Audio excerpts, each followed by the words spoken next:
শরীয়তের মাসালা হলো, কেউ যদি মারা যায়, স্ত্রীর মোহর যদি পরিশোধ না করে, তার সম্পদ সহায় বিক্রি করে আগে বইয়ের মোহর, অন্যান্য পাওনাদারের পাওনা যেরকম দিবে, স্ত্রীর মোহরও আগে দিতে হবে।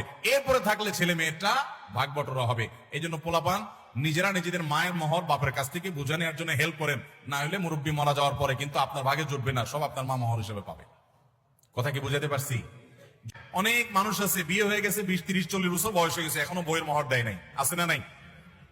খুব লজ্জার কথা, খুব লজ্জার কথা। আমাদের মহিলারা তাদের অধিকার সম্পর্কে, শরীয়ত ইসলাম তাদেরকে কত অধিকার দিয়েছে তারা জানে না।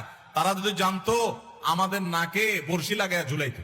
স্ত্রীর মোহর আপনি পরিশোধ করেন নাই, এটা তার পাওনা কি পাওনা না? আপনি তার কাছে দেনাদার।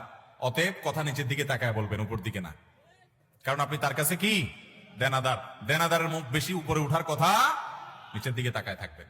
এবং আমি প্রায় বলি, দরখাস্ত লিখবেন বইয়ের কাছে, যদি মনে হয় যে এত টাকা মহর ধরছে মুরব্বীরা, যে এই টাকা দেওয়ার ক্ষমতা আমার নাই, কামাই করে 20-30 হাজার টাকা, মহর ধরছে 20 লাখ টাকা, কেমনে দেব? কিন্তু ধরে ফেলছে, আপনি তখন রাজি হয়ে গেছেন, কাজ হয়ে গেছে, এখন আর কিছু করার নাই, দিতেই হবে। মরে যাবেন, এই বউ কিয়ামতের ময়দানে বলবে, চান্দু মোহর দিয়ে সামনে আগাও।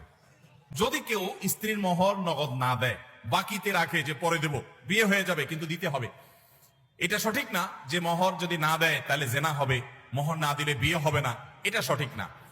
এবার বউয়ের কাছে মোহর লেখেন, দরখাস্ত লেখেন, বরাবর বরাবর সম্মানিতা স্ত্রী, বিষয় মোহর কমিয়ে দেওয়ার আবেদনপত্র, যথাবিহিত সম্মান প্রদর্শন পূর্বক নিবেদন এই যে, আমি আপনার অবাগা হতবাগা কপাল পড়া স্বামী, আমি একজন ফকির মিসকিন গরিব মানুষ, আমার যে মোহর ধার্য করা হইয়াছে 10, 20, 30 লাখ টাকা, ইহা দেওয়ার ক্ষমতা, পরিশোধ করার ক্ষমতা আমার নাই।